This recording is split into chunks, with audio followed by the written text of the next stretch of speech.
Hello दोस्तों, मैं दीपक dB colony में आपका स्वागत करता हूं। यदि आप इस चैनल पर पहली बार आए हैं तो इस चैनल को सब्सक्राइब कर लें और साथ ही बेल आइकन की घंटी को दबाना ना भूलें ताकि मेरी हर नई वीडियो का नोटिफिकेशन सबसे पहले आपको मिले। आइए दोस्तों, मैं आप लोग को आज की वीडियो में 11th क्लास के मैथ चैप्टर 1 से बताऊँगा। सो गाइज, आप लोग जो है ना इस वीडियो के एंड तक देखें और जो है ना लाइक करना ना भूलें। हेलो दोस्तों, आइए आज हम लोग जो है ना 11th क्लास का मैथ का जो है ना भाग 1 जो है, इसमें 11th में 2 गो मैथ है, भाग 1 और भाग 2। इसमें आइए आज हम लोग जो है ना भाग 1 मैथ का जो है ना स्टार्ट करते हैं भाग 1 मैथ को। इसमें 11th भाग 1 मैथ में जो है विशेष यानी सिलेबस को पहले देख लेते हैं। हम लोग को 11th भाग 1 में पार्ट 1 गणित में जो है क्या कौन सा चैप्टर का हम लोग को पढ़ना है। पहला चैप्टर है समूच सेट्स, दूसरा चैप्टर है संबंध और एवं फलन, संबंध एवं फलन, तीसरा चैप्टर है त्रिकोणमितीय फलन, और जो है चौथा चैप्टर है गणितीय आगमन का सिद्धांत, और पांचवा चैप्टर है सम्मिश्र संख्याएं और द्विघातीय समीकरण, छठा चैप्टर है रेखिक असमीकाय लीनियर इनइक्वालिटीज, और ये सातवां चैप्टर है क्रमचय एवं संचय परमुटेशन एंड कॉम्बिनेशन, आठवां चैप्टर है द्विपद प्रमेय बाइनोमियल थ्योरम। अभी हम लोग का 9वां चैप्टर है अनुक्रम एवं श्रेणी,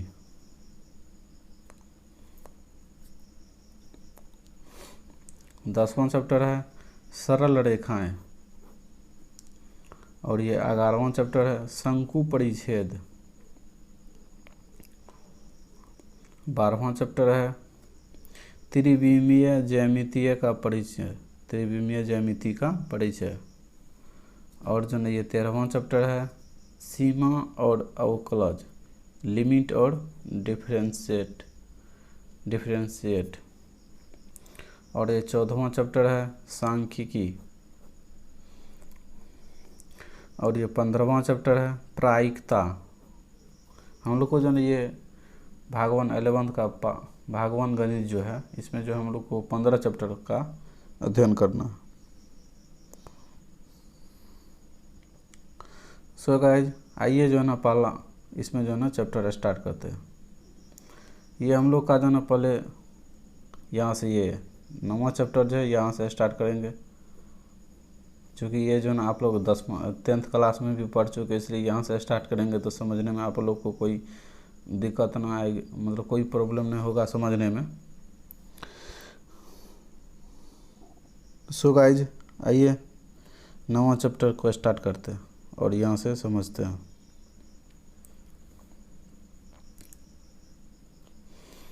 नौवां चैप्टर है अनुक्रम तथा श्रेणी। आइए पहले अनुक्रम को जानते हैं। अनुक्रम यानी सीक्वेंस, संख्याओं का ऐसा समूह जो निश्चित नियम के अनुसार बनता हो, संख्याओं का ऐसा समूह जो निश्चित नियम के अनुसार बनता हो। मतलब ये कहने का अर्थ है कि सीक्वेंस जो ना हम उसको कहेंगे जो मतलब एक निश्चित अनुक्रम मतलब निश्चित नियम के साथ बनता हो। जैसे 2 4 का डिफरेंस रहेगा, 2 का डिफरेंस रहेगा तो 2 ही का रहेगा, मतलब कोई एक नियम होना चाहिए। आइए उसको पहले एक बार एग्जांपल के माध्यम से समझ लेते हैं। एग्जांपल में 2 4 6 8 10 है इसमें, तो इसमें जो है देखिए सब में 2 का डिफरेंस है। यहाँ पे 2 जोड़े, फिर यहाँ पे 2 जोड़े, फिर यहाँ पे मतलब सब जगह ये एक नियम बना हुआ है कि 2 को जोड़ना है और आगे वाला टर्म को लिखना है, तो आगे वाला टर्म ज्ञात कर सकते हैं। तो ये अनुक्रम हो गया। दूसरा एग्जांपल में है 1 है 17 है 43 है 375 है 8 है। ये तो कोई नियम ही नहीं है इसमें। यहाँ पे 16 का डिफरेंस है, यहाँ पे ज़्यादा है, यहाँ फिर ज़्यादा है, कोई नियम नहीं। तो ये जो है अनुक्रम नहीं हुआ, और ये अनुक्रम इसमें जो एक निश्चित नियम के अनुसार ये लिखा गया है संख्या। आइए दोस्त, हम लोग जनाब अगला टॉपिक देखते हैं।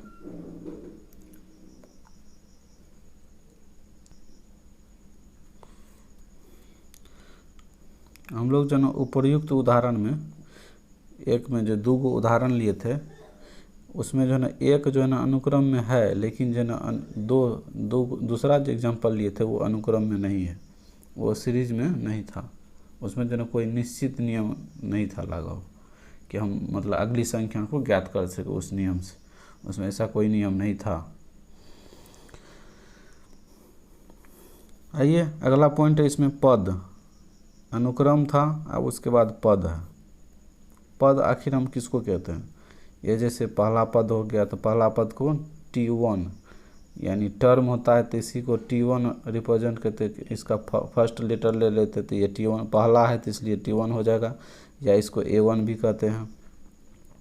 दूसरा पद है तो दूसरा पद जो है ना T2 हो गया, इसी को हम लोग A2 भी कहते हैं। और तीसरा पद है तो T3 हो गया, इसी को हम लोग A3 भी कहते हैं। तो इसी प्रकार जो है nवां पद आएगा तो Tn हो जाएगा या An हो जाएगा, से सूचित किया जाता है। तो जहाँ n जो है ना पदों की संख्या होता है, ये n जो सफिक्स में लगा हुआ है तो n जो है ना पद की संख्या होता है। जैसे n बराबर 1 2 3 सीरीज में पुट करेंगे तो ये सब ऊपर वाला आ जाएगा, पद कितना पद है।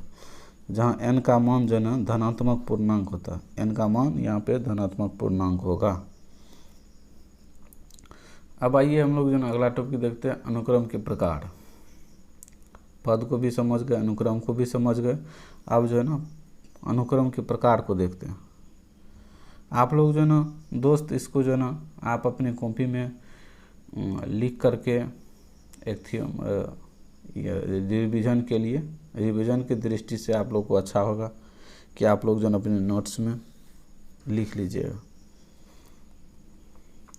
अनुक्रम के प्रकार, अनुक्रम जो है ना 2 प्रकार के होते हैं। पहला है परिमित अनुक्रम। पहला परिमित अनुक्रम, उसका इंग्लिश हो जाएगा परिमित का फिनाइट होता है, सीक्वेंस, अनुक्रम का सीक्वेंस होगा। आइए इसके डिफिनेशन को देखते हैं। ऐसा अनुक्रम जिसमें पदों की संख्या गिना जा सके।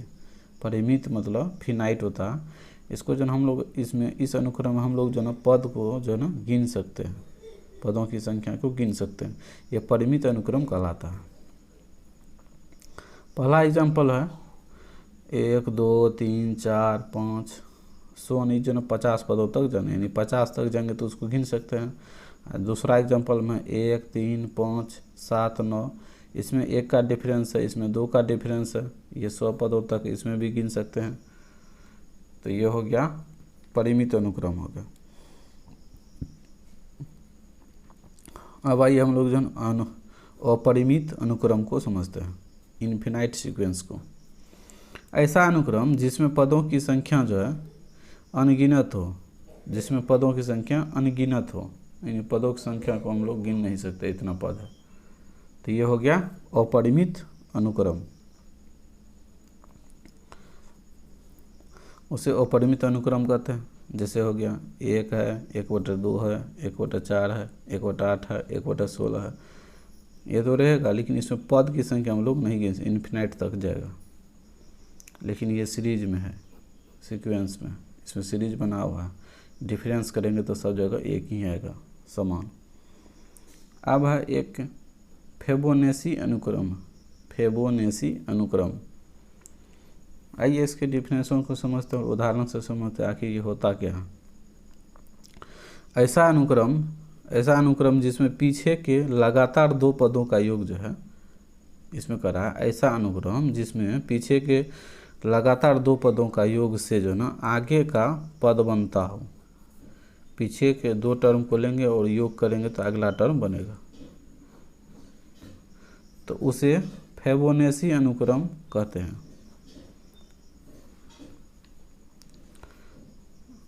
इसका उदाहरण हो जाएगा 2 2 4 6 10 16 1 हो जाएगा।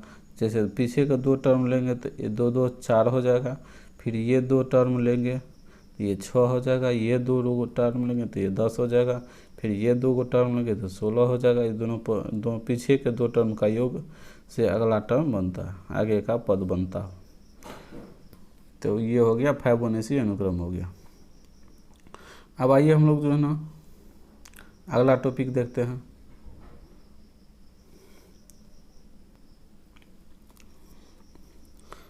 हम लोग का अगला टॉपिक है इसी चैप्टर में सीक्वेंस एंड सीरीज में। पहले हम लोग जो है इससे ऊपर में सीक्वेंस को समझ लिए हैं, अब जो है हम लोग सीरीज को समझेंगे। सीक्वेंस का जितना भी था सीक्वेंस, सीक्वेंस के प्रकार, टर्म सब कुछ समझ लिए, तो अब श्रेणी आते हैं सीरीज में। चूँकि चैप्टर ए का नाम है सीक्वेंस एंड सीरीज, तो आइए सीरीज को समझते हैं। किसी अनुक्रम के प्रत्येक पदों के बीच जो है ना प्लस चिन्ह लिखा जाए तो वो श्रेणी कहलाता है।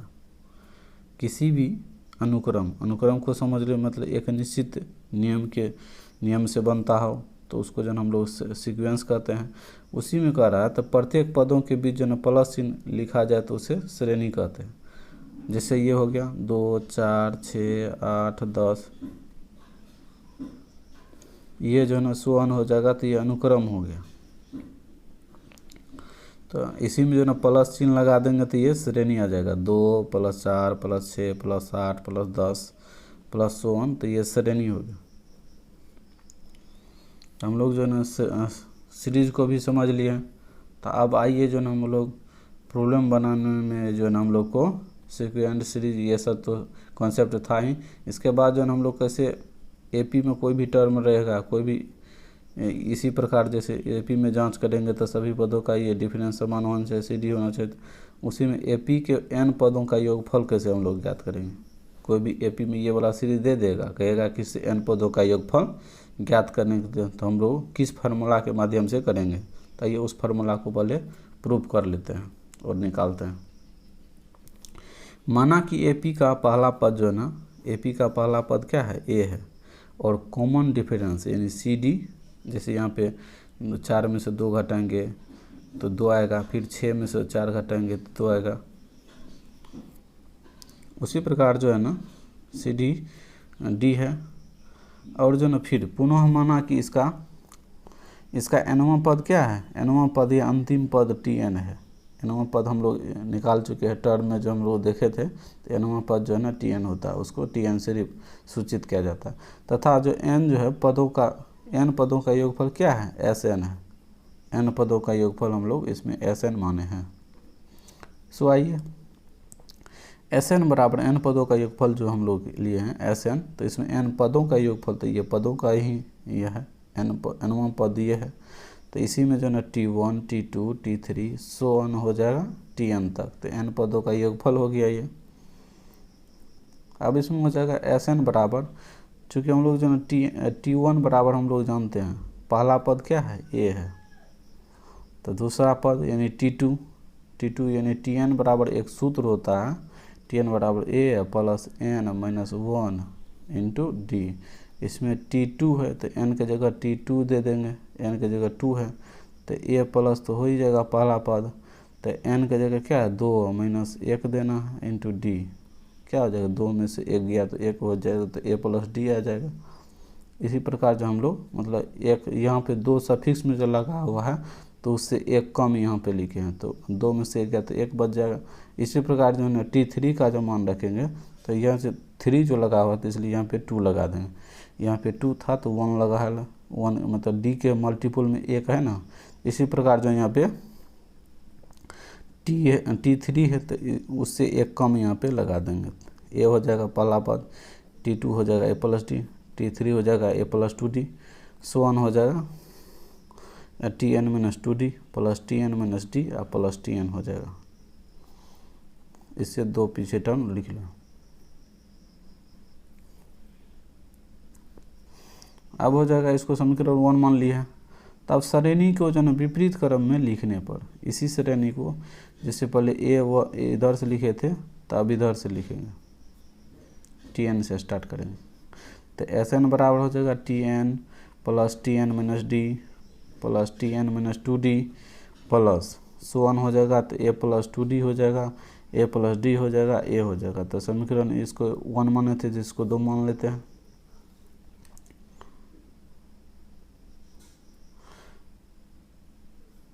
तो अब हो जाएगा, तो इधर जो जोड़ेंगे लेफ्ट साइड में दोनों सेम ही है तो 2Sn हो जाएगा, Sn + Sn 2Sn हो जाएगा। तो अब इधर जो जोड़ेंगे इसमें ए है, इधर है टी एन, तो ए प्लस टी एन, फिर इधर इसको जो जोड़ेंगे ए प्लस डी है, a t n minus d है, तो ये डी माइनस माइनस कट जाएगा तो ये बच जाएगा, ए प्लस टी एन हो जाएगा। ए प्लस टी एन फिर उसको तोड़ेंगे तो अगला टर्म को ए प्लस टी एन ही होगा, सो ऑन, फिर ए प्लस टी एन, ए प्लस टी एन, ए प्लस टी एन हो जाएगा। ये कहाँ तक है? एन पदों तक। तब 2SN बराबर हो जाएगा ए plus T N plus A plus T N plus A plus T N plus so on, जो है ना एन पदों तक का ये योगफल हो गया, एन पदों तक हो गया।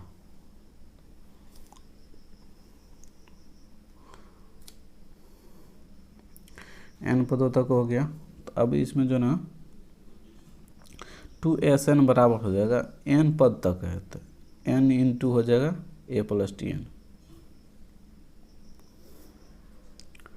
तो अब हो जाएगा यहाँ से 2 को इस साइड भेज देंगे तो SN बराबर हो जाएगा n/2 इंटू ए प्लस टी एन। ये फार्मूला हो गया। कोई भी एपी में दिया हुआ रहेगा और कहेगा एन पदों का योगफल ज्ञात करने, तो इसमें डायरेक्ट हम लोग फार्मूला का यूज कर लेंगे। तो n/2, एन यहाँ पे जो लगा हुआ तो एन यहाँ पे पदों की संख्या है, तो n/2 इंटू ए प्लस टी एन का सूत्र का फार्मूला का प्रयोग करके एन पदों का योगफल निकालेंगे। ये इसको समीकरण 3 मान लेते हैं। अब आइए, चूँकि हम लोग जानते हैं कि टी एन बराबर होता है A plus N minus 1 into D होता है, तो अब आइए इसी में टी एन का मान इस यहाँ पे पुट कर देते हैं।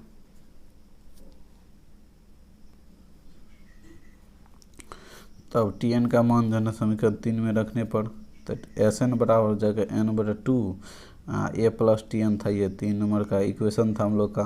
तब हो जाएगा SN बराबर हो जाएगा n/2, ये तो पहले से था ही, तब टी एन की जगह खाली इतना मान रखें a plus N minus 1 into d, तो ए प्लस हो जाएगा 2a, SN बराबर हो जाएगा n/2 2a plus N minus 1 into d हो जाएगा। ये इक्वेशन 4 हो गया।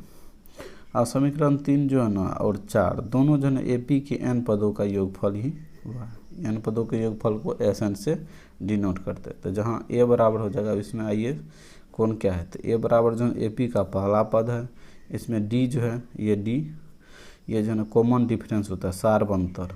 कोई भी सीरीज दिया हुआ रहेगा एपी में तो उसमें सब जगह जो है ना समान डिफरेंस होना चाहिए, सभी दो पदों के बीच समान डिफरेंस होना चाहिए।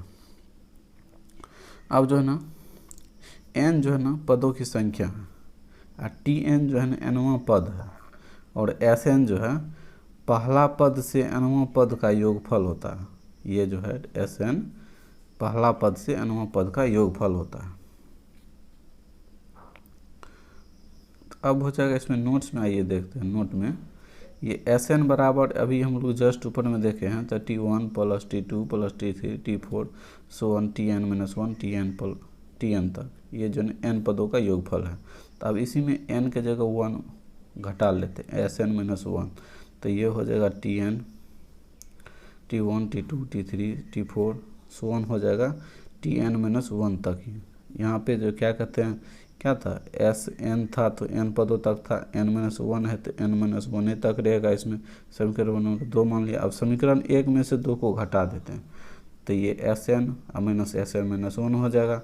अब बराबर ये पूरा टर्म, तो यहाँ से यहाँ तक तो पूरा टर्म सेम है दोनों में, तो ये दोनों टर्म जो घटेगा तो कैंसिल हो जाएगा, तो ये केवल Tn बच जाएगा, तो Tn हो गया। तो अब Tn बराबर फाइनली हम लोग को हो गया SN माइनस SN-1। जब दो पदों का यानी किसी भी दो पदों का योगफल के रूप में दिया हुआ रहेगा तो उसको घटा देंगे तो निकल जाएगा।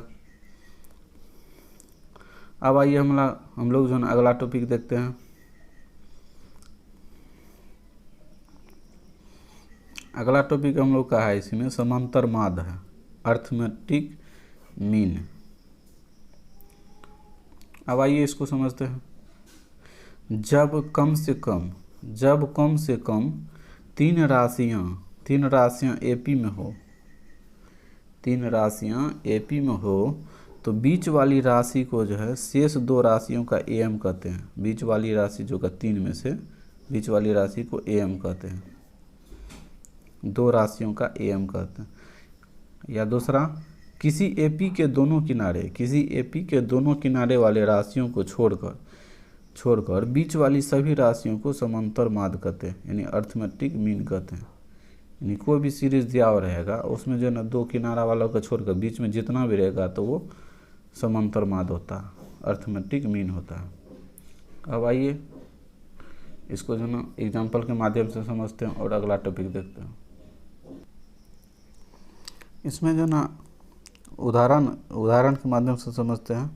जैसे इसमें उदाहरण है 2, 4, 6, ये जो है ना आर इन एपी में हो गया, एपी में है ये 2, 4, 6। जिसे 2 में से 4 को घटाएंगे तो दो डिफरेंस सार बनता है, जो कॉमन डिफरेंस 2 होगा। फिर 4 और 6 में जो है ना अंतर करेंगे तो 2 ही होगा। तो यानी सब जगह यानी सी डी जो है ना समान है। तो ये एपी में हो गया। एपी में जांच करने का नियम होता है कि 2 टर्म का अंतर फिर आगे 2 टर्म का अंतर जो है समान होना चाहिए।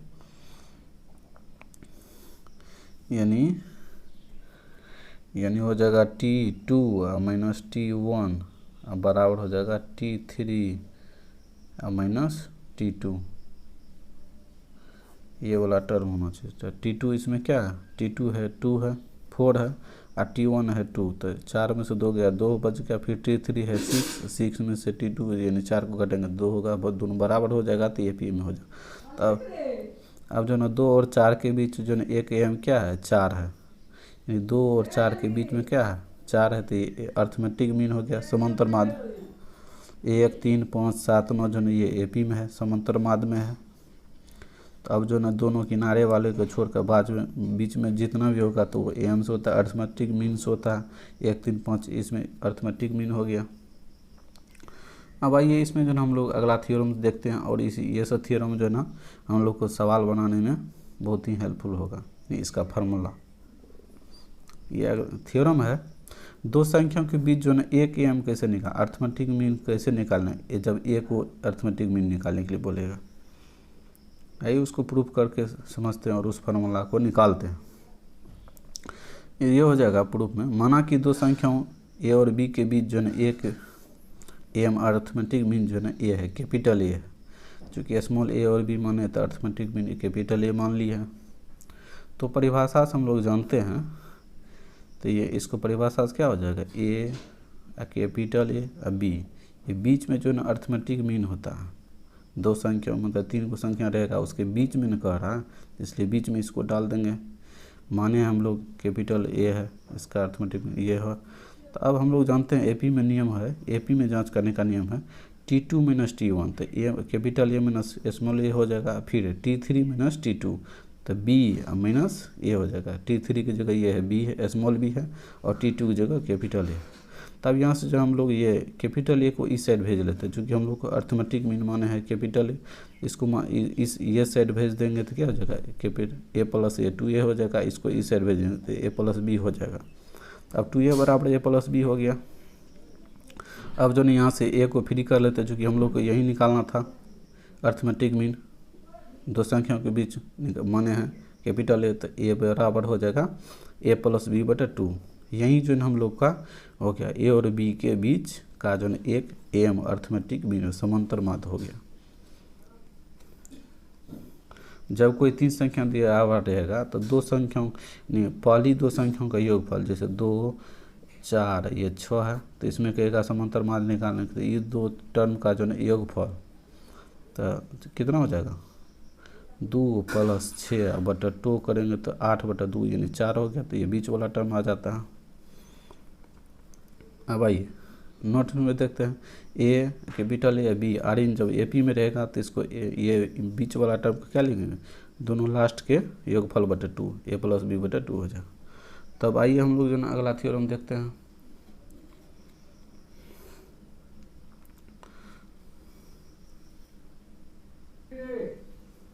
ये अगला थ्योरम हो गया हम लोग का। 2 संख्याओं के बीच जो है एन एम्स, उसमें एक था और 2 संख्याओं के बीच अब एन एम्स यानी अर्थमेटिक मीन्स निकालना है। कैसे निकालेंगे, आइए उस फार्मूला को प्रूफ करके निकालते हैं। किस फार्मूला से हम लोग जो है 2 संख्याओं के बीच एन एम्स से निकाल सकते हैं। तो ये हो जाएगा, माना कि 2 संख्याओं ए और बी के बीच जो है हम लोग को एन एम्स से निकालना है। तो एन एम्स कौन सा हो जाएगा, उसमें एक था तो इसलिए कैपिटल ए माने है, इसमें एन गो है इसलिए A1, A2, A3 so on हो जाएगा AN। तो चूँकि एन एम्स निकालना था तो इसलिए AN निकाल AN तक निकालने ये है। तो परिभाषा से तो परिभाषा से क्या हो जाएगा, ये दोनों स्मॉल ए और बी को स्मॉल ए और बी के बीच में सारा टर्म को लिख देते हैं एन एम्स को, और इन ए पी में जहाँ यानी सी डी बराबर, इसमें कॉमन डिफरेंस डी है, तो इसमें हो जाएगा बी बराबर हो जाएगा एन प्लस 2वां पद, एन है तो एन प्लस 2वां पद, या टी एन होता है एन प्लस 2वां पद, नहीं तो टी एन पद निकाल लेते हैं। तो ये हो जाएगा बी बराबर एन प्लस 2वां पद, जितना पद रहता है उससे एक पद कम निकालते हैं, तो ये हो जाएगा ए plus n plus 2 minus 1 into D होता है, टी एन बराबर सूत्र। तो इसमें एन के जगह इसमें एन प्लस 2 लिखना है, क्योंकि चूँकि एन प्लस 2 वहाँ पद निकालना है। तब हो जाएगा ए, फिर यहाँ पे घटेगा तो एन प्लस 1 इंटू डी हो जाएगा, बी बराबर एन प्लस 1 इंटू डी। इसको इस साइड भेज लेते हैं, चूँकि हम लोग को इसमें से ये निकालना है, तो बी माइनस ए, तो बी इधर जाएगा तो बी माइनस ए बराबर एन प्लस 1 इंटू डी हो जाएगा। तो अब यहाँ से जो ना डी निकालेंगे तो क्या होगा, बी माइनस ए बटे एन प्लस 1 हो जाएगा। ये फार्मूला, ये सूत्र हो गया। यानी जब जो ना दो संख्याओं के बीच कहेगा एन एम्स निकालने, तो उसमें जो कॉमन डिफरेंस बराबर क्या होता है, बी माइनस ए बटे एन प्लस 1 का फार्मूला का यूज करेंगे। इसमें जो एन जो है ना माध्यम की संख्या, यहाँ पे एन जो है ना एन माध्य की संख्या। अब आइए इसका जो एन एम्स कैसे निकालेंगे, तो ये डी का कॉमन डिफरेंस जो दो संख्याओं के बीच एन एम्स निकालने के लिए, तो ये कॉमन डिफरेंस का प्रयोग करेंगे, इसी कॉमन डिफरेंस का। तो अब जो है ना ए बराबर हो जाएगा, अब a1 बराबर हो जाएगा t2। ये a1 बराबर t2 इसलिए है, कैपिटल A1 जो है ना हम लोग क्या माने थे, एन एम्स, यानी दो संख्या ए और बी के बीच एन एम्स था, तो a1 बराबर ये दूसरा पद है तो t2 हो जाएगा, a प्लस डी हो जाएगा। t2 हम लोग निकाले थे, निकालना जानते हैं, t2 बराबर a प्लस डी होता है। फिर a, तो d का मान हम लोग ऊपर में इसमें से निकाल लेते हैं, b माइनस ए बटे एन प्लस 1 हो जाएगा। इसी प्रकार a2 बराबर t3 हो जाएगा। a2 जो है ना तीसरा पद है, a2 इसमें तीसरा पद है, तो ये हो जाएगा a प्लस 2d हो जाएगा। a2 जो है, a2 देखिए तीसरा पद, 1 2 तीसरा, ये a2 जो है ना तीसरा पद है, इसलिए a2 बराबर t3 लिए थे, a1 बराबर जो है ना t2 लिए थे। सो आइए हम लोग जो ना बढ़ते हैं, तब a2 बराबर t3 हो जाएगा, तो a प्लस 2d, तो a हो जाएगा 2, आइए d का मान है, कॉमन डिफरेंस निकाले तो b माइनस ए बटे एन प्लस 1 होता है। a3 बराबर t4 हो जाएगा, इसलिए a प्लस 3d हो जाएगा, t4 बराबर a प्लस 3d, तो a प्लस 3 इंटू डी का मान हम लोग b माइनस ए बटे एन प्लस 1 है। इसी प्रकार जो ना ये a1 a2 a3 सोन हो जाएगा, तो इसी में nवां पद हो जाएगा। nवां पद देते, जैसे a3 है तो चौथा पद है, तो इसे n है तो n प्लस 1वां पद हो जाएगा, इसलिए हो जाएगा टी एन प्लस 1वां हो जाएगा n प्लस एन डी हो जाएगा। यहाँ से एक कम खाली होगा, तो n प्लस 1 है तो n होगा यहाँ पे, जैसे 4 है तो यहाँ पे 3 था, इसलिए n प्लस 1 है तो n हो, तब हो जाएगा a plus n into n तो है, डी का मान b माइनस ए बटे एन प्लस 1। जब दो संख्याओं के बीच जो है एन एम से निकालने के लिए बोलेगा, तो उसमें ए एन बराबर इस फार्मूला का यूज करेंगे। क्या होगा, a plus n into b minus a बटे एन प्लस 1 होता है। यही ए और बी दो को संख्या माने, तो उसके बीच में एन एम से निकालें, क्या है, यही ए और बी के बीच जो है ना एन एम्स हुआ। एन एम्स कहने का अर्थ है, यानी एन जो है ना एन तक जो है ना अर्थमेटिक मीन्स, जब दो संख्याओं के बीच एन एम्स कहेगा अर्थमेटिक मीन, यानी समांतर माध्य निकालने के लिए, तो इस फार्मूला का यूज करेंगे। तो क्या है formula, a plus n into b minus a बटे एन प्लस 1, यही फार्मूला को हम लोग निकाले हैं। सो गाइज आइए अब जो ना हम लोग अगले वीडियो में मिलते हैं।